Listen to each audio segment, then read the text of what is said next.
Everyone, मेरा नाम है ज्योतिराज, तुम्हारा एडुकेशनल भैया। और आज हम लोग पढ़ने वाले हैं डेवलपमेंट चैप्टर को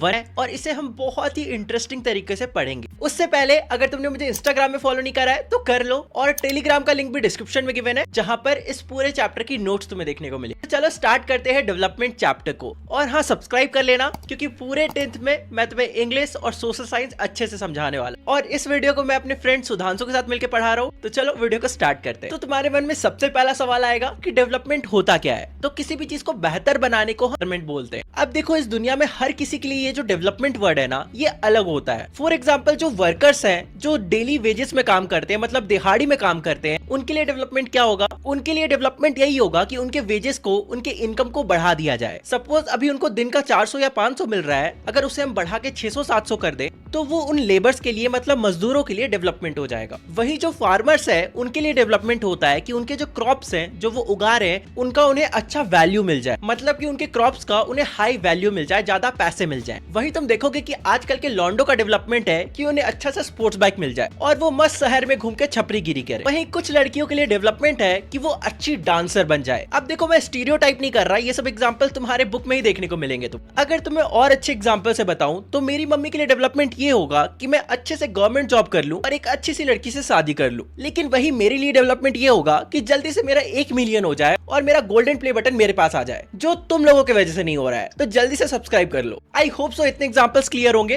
अब हम आगे बढ़ते हैं। अब देखो, जो डेवलपमेंट होता है ना, वो जरूरी नहीं है कि अगर तुम्हारे लिए डेवलपमेंट है तो दूसरे के लिए भी डेवलपमेंट ही होगा। चलो एक एग्जांपल से समझते हैं। डैम बनाना कुछ लोगों के लिए डेवलपमेंट हो सकता है क्योंकि उससे शहर में पानी आएगा, इवन इलेक्ट्रिसिटी भी जनरेट होगा। लेकिन वहीं डैम बनाना कुछ लोगों के लिए डेवलपमेंट नहीं भी होता, जैसे कि वो लोकल लोग जो डैम के आसपास ही रहा करते थे, जिन्हें डैम के कंस्ट्रक्शन के कारण वहां से हटा दिया गया। तो ये उन लोकल लोगों के लिए डेवलपमेंट नहीं है। तो चलो तुम्हारे बुक से भी लाइन पढ़ के तुम्हें समझा देता हूँ। What may be development for one may not be development for other, it may be destructive. मतलब जो चीज तुम्हारे लिए डेवलपमेंट है हो सकता है वो किसी के लिए डिस्ट्रक्टिव होगा। अब देखो, जो डेवलपमेंट है वो मेटेरियलिस्टिक और नॉन मेटेरियलिस्टिक भी हो सकता है। चलो ये भी एग्जाम्पल से समझते हैं। मेटेरियलिस्टिक डेवलपमेंट का एग्जाम्पल होता है घर लेना, गाड़ी लेना, नए नए लग्जरी जूते और कपड़े लेना। लेकिन वही नॉन मेटेरियलिस्टिक डेवलपमेंट का एग्जाम्पल होता है इक्वालिटी होना, फ्रीडम होना, अच्छी दोस्ती होना, फ्रेंडशिप होना। तो ये सब नॉन मेटेरियलिस्टिक डेवलपमेंट का एग्जांपल हो सकता है। अब चलो एक क्वेश्चन मैं तुम लोग से पूछता हूँ, तुम लोग जल्दी से कमेंट में आंसर करना। एक कॉर्पोरेट वर्कर है, मतलब एक इंसान का प्राइवेट कंपनी में जॉब लगा है जहाँ पे उसे बहुत अच्छे पैसे मिल रहे हैं, लेकिन उसे इक्वल ट्रीट नहीं किया जाता। और क्योंकि उसका कोई ऐसे छोटे मोटे प्राइवेट कंपनी में जॉब लगा है तो जॉब सिक्योरिटी भी नहीं है, मतलब कभी भी उसे जॉब से निकाला जा सकता है और उस कंपनी में उसकी कोई रिस्पेक्ट भी नहीं करता है। तो क्या ये जॉब लगना उसके लिए डेवलपमेंट होगा क्योंकि सिर्फ उसे अच्छे खासे पैसे मिल रहे हैं? जल्दी से कमेंट सेक्शन में लिख कर बताओ। 1 2 3। आई होप सो तुमने कमेंट सेक्शन में इसका आंसर लिख दिया होगा। अब मैं तुम्हें बताता हूँ। तो इसका आंसर है वो डेवलपमेंट नहीं होगा क्योंकि उसके पास बस मेटेरियलिस्टिक चीजें हैं, उसके पास नॉन मेटेरियलिस्टिक चीजें नहीं है। तो जो डेवलपमेंट होता है उसके लिए दोनों फैक्टर रिस्पॉन्सिबल होता है, मेटेरियलिस्टिक फैक्टर भी और नॉन मेटेरियलिस्टिक फैक्टर भी। आई होप सो तुम्हें यहाँ तक क्लियर हो। अब देखो, इस वीडियो में आगे बढ़ने से पहले ये चीज तो क्लियर है कि तुम इस वीडियो के हेल्प से अच्छे से नोट्स भी बना लोगे और अच्छे से चैप्टर को भी समझ जाओगे। लेकिन क्वेश्चन प्रैक्टिस कहां से करोगे? क्योंकि एनसीईआरटी बुक में बहुत ही ज्यादा लिमिटेड क्वेश्चंस होते हैं और वहां से तो तुम्हारे बोर्ड एग्जाम्स में भी डायरेक्ट क्वेश्चंस नहीं आते हैं। इसलिए मैं तुम्हें सजेस्ट करने वाला हूं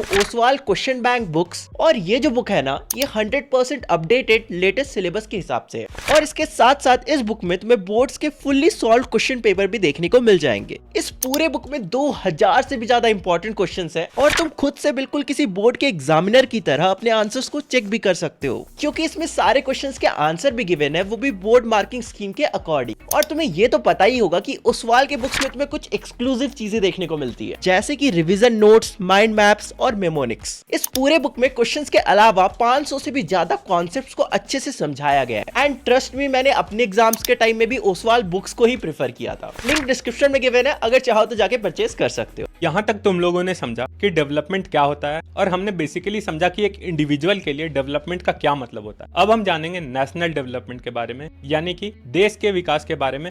और कंट्री के लिए डेवलपमेंट का क्या मतलब होता है। देखो, अगर तुम देश के अलग अलग लोगों से पूछोगे ना कि आखिर डेवलपमेंट उनके लिए क्या मीन करता है, यानी कि वो किस चीज को डेवलपमेंट मानते हैं, तो सभी लोग तुम्हें अलग अलग चीजें बताएंगे। कुछ लोग बोलेंगे इंफ्रास्ट्रक्चर डेवलपमेंट है, कुछ लोग बोलेंगे अच्छा हेल्थ केयर होना डेवलपमेंट है, कुछ लोग बोलेंगे नहीं अच्छा एजुकेशन होना डेवलपमेंट है, वहीं कुछ लोग बोलेंगे कि नहीं महंगाई का कम होना यानी कि इन्फ्लेशन का कम होना वो डेवलपमेंट होता है। इससे हमें ये पता चलता है कि हर एक इंसान की राय डेवलपमेंट के बारे में अलग अलग है। अगर तुमसे एग्जाम में ये पूछ लिया जाता है कि नेशनल डेवलपमेंट का क्या मतलब है, तो तुम ये लिखोगे the ability of the country to improve the standard of its citizens is called national development. और इसके एग्जाम्पल्स होंगे एजुकेशन, हेल्थ केयर, एम्प्लॉयमेंट और अलग अलग पब्लिक फैसिलिटीज जैसे ट्रांसपोर्ट वगैरह। तो देखो, अभी तक मैंने तुम्हें जो भी डेवलपमेंट का मतलब बताया, यानी कि transport facility, health care, education, ये सब कहाँ से आता है? ये सब आता है पैसों से। ये पैसे कहाँ से आते हैं? जो हम टैक्स भरते हैं, यानी कि कंट्री के सिटीजन जो टैक्स देते हैं, उससे जो भी कंट्री इनकम करती है वो उसे डेवलपमेंट पे इन्वेस्ट करती है। तो जब भी हमें किसी भी दो कंट्री को कंपेयर करना होता है, कौन सी कंट्री ज्यादा डेवलप्ड है, कौन सी कंट्री कम डेवलप्ड है, यानी कि कौन सी कंट्री डेवलप्ड है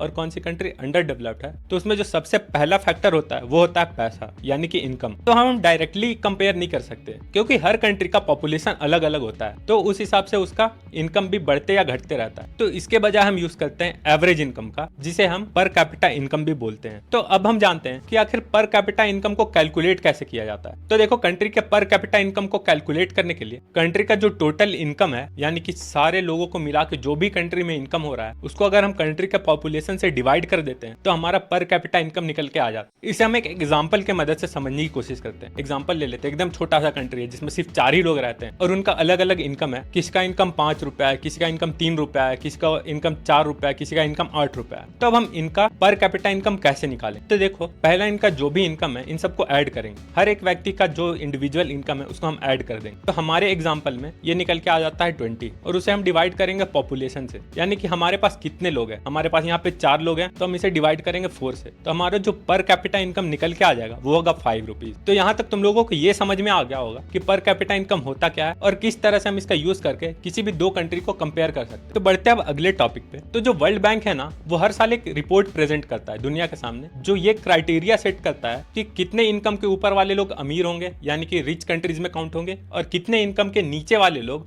पुअर कंट्रीज या अंडर डेवलप्ड कंट्रीज में काउंट होंगे। तो 2019 के वर्ल्ड डेवलपमेंट रिपोर्ट के अनुसार जिन भी कंट्रीज का 49,300 या उससे ऊपर का इनकम होता है तो उन्हें हाई इनकम या फिर रिच कंट्रीज बोलते हैं, और जिन भी कंट्रीज का 2,500 या उससे कम का इनकम होता है तो उसे हम लो इनकम या फिर पुअर कंट्रीज बोलते हैं। अगर इंडिया की बात करें तो इंडिया का जो इनकम है वो है $6,700 पर एनम, इसलिए इंडिया को लो मिडिल इनकम कंट्री बोला जाता है। लो मिडिल इनकम कंट्री यानी इंडिया ना तो बहुत ज्यादा अमीर है ना बहुत ज्यादा गरीब है, हम दुनिया में मिडिल क्लास लोगों में काउंट होते हैं। तो ये जो वर्ल्ड डेवलपमेंट रिपोर्ट है ना, इसमें मिडिल ईस्टर्न कंट्रीज और कुछ छोटे मोटे कंट्रीज को काउंट नहीं किया जाता है। ऐसा क्यों? क्योंकि पहले हमने जो पढ़ा था कि सिर्फ इनकम ही एकमात्र क्राइटेरिया नहीं है डेवलपमेंट को देखने का। मिडिल ईस्टर्न कंट्रीज में फ्रीडम, हेल्थ केयर, एजुकेशन ये सब अच्छा नहीं है, इसलिए इन कंट्रीज को वर्ल्ड डेवलपमेंट रिपोर्ट में काउंट नहीं किया जाता है। अब हम अपने कंट्री के कुछ स्टेट्स को कंपेयर करेंगे अलग अलग क्राइटेरिया में, ये देखने के लिए कि कौन सा स्टेट ज्यादा डेवलप्ड है। इससे तुम लोगों को ये भी समझ में आ जाएगा कि कैसे अलग अलग क्राइटेरिया काम करता है और उनका मतलब क्या होता है। तो जो 3 स्टेट्स को हम कंपेयर करने वाले हैं वो है हरियाणा, केरला और बिहार। इन्हें हम 4 बेसिस पे कंपेयर करेंगे। पहला तो है पर कैपिटा इनकम, जिसका मतलब मैंने तुम्हें पहले बता चुका है। दूसरा है इन्फेंट मोर्टेलिटी रेट, तीसरा लिटरेसी रेट और चौथा नेट अटेंडेंस रेशियो।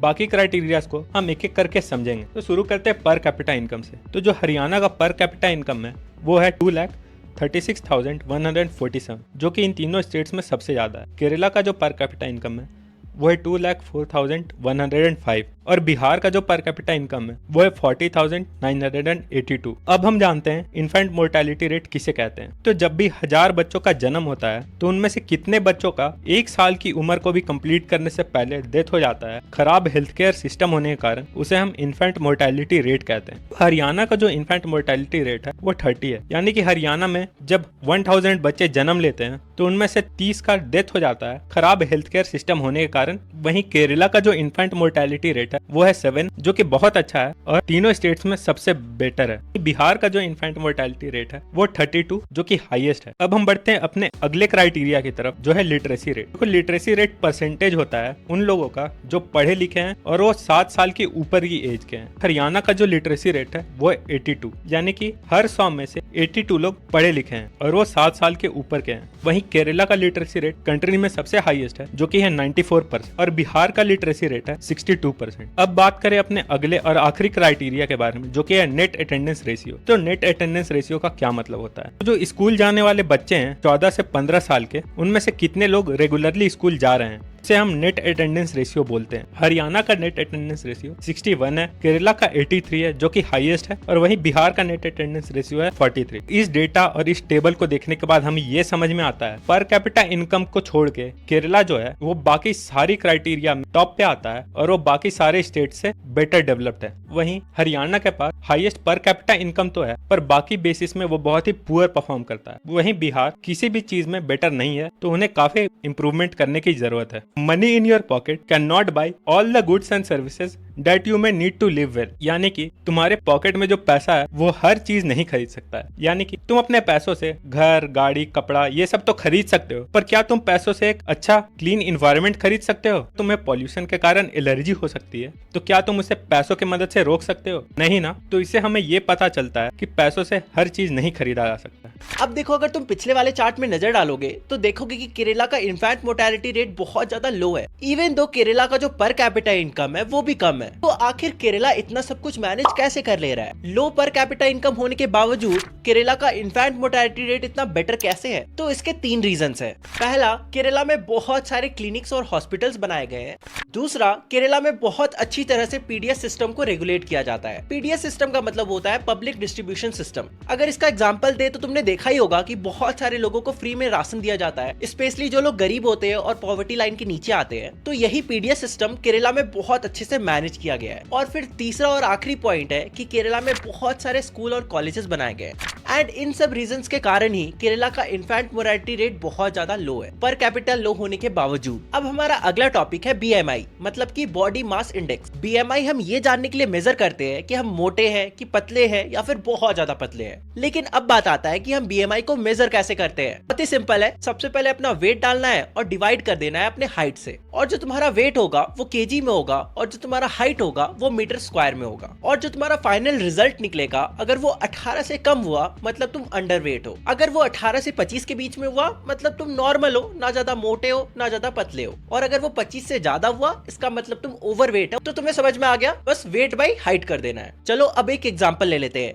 एक लड़का है, उसका वेट 120 केजी है और उसकी हाइट 2 मीटर है। तो हम सीधा करेंगे 120/2 का स्क्वायर, क्योंकि मैंने बताया था कि मीटर हमेशा स्क्वायर में रहेगा। तो इसलिए जो तुम्हारा फाइनल यहाँ पे वैल्यू निकल के आ रहा है वो होता है 120/4 दैट इज 30। एंड यहाँ पे साफ साफ पता चल रहा है कि ये जो लड़का है ये बहुत ज्यादा ओवरवेट है। अब हम लोग जल्दी से ह्यूमन डेवलपमेंट रिपोर्ट को देखते हैं। अब ये कैसे निकाला जाता है? हम कंट्रीज के एजुकेशन, इनकम और हेल्थ को कंपेयर करते हैं एंड उसके बाद ह्यूमन डेवलपमेंट रिपोर्ट को निकालते हैं। अब इससे पहले कि हम इसके बारे में डिटेल में जाने, हमें सबसे पहले एक चीज के बारे में नॉलेज होना चाहिए, वो होता है लाइफ एक्सपेक्टेंसी। अब हर कंट्री की जो लाइफ एक्सपेक्टेंसी होती है ना वो अलग अलग होती है। जैसे इंडिया की जो लाइफ एक्सपेक्टेंसी है वो अराउंड 69 to 70 ईयर्स है। अगर एग्जैक्टली बोलूं तो 69.7 ईयर्स है। हाँ आई नो बहुत ज्यादा कम है, रोने वाली बात है, लेकिन अभी चैप्टर पे फोकस करते हैं, बाद में रो लेना। हमारा अगला टॉपिक है सस्टेनेबिलिटी ऑफ डेवलपमेंट। तो सस्टेनेबिलिटी के बारे में तुमने ज्योग्राफी में तो पढ़ा ही होगा। तो सस्टेनेबल डेवलपमेंट क्या होता है? सस्टेनेबल डेवलपमेंट का मतलब होता है कि आज जो हम अपना डेवलपमेंट कर रहे हैं उसके कारण हमारी फ्यूचर जनरेशन को कोई दिक्कत नहीं आनी चाहिए। यानी कि अगर आज हम इन्वायरमेंट को बहुत ज्यादा पॉल्यूट कर देंगे या रिसोर्सेज को बहुत ज्यादा यूज कर देंगे तो फिर हमारे फ्यूचर जनरेशन के लिए रिसोर्स नहीं बचेगा। अगर इन्वायरमेंट पॉल्यूट कर देंगे तो इन्वायरमेंट इतना ज्यादा खराब हो जाएगा कि हमारा फ्यूचर जनरेशन अच्छे से लाइफ को नहीं जी पाएगा, उन्हें बीमारियां होंगी। हमने रिन्यूएबल और नॉन रिन्यूएबल रिसोर्सेज के बारे में तो पढ़ा ही है, तो हमें कोशिश करना है कि हमें ज्यादा से ज्यादा रिन्यूएबल रिसोर्स का यूज करना है ताकि हम नॉन रिन्यूएबल रिसोर्सेज को सेव कर सकें फ्यूचर जनरेशन के लिए और हमारा डेवलपमेंट अच्छे से हो पाए।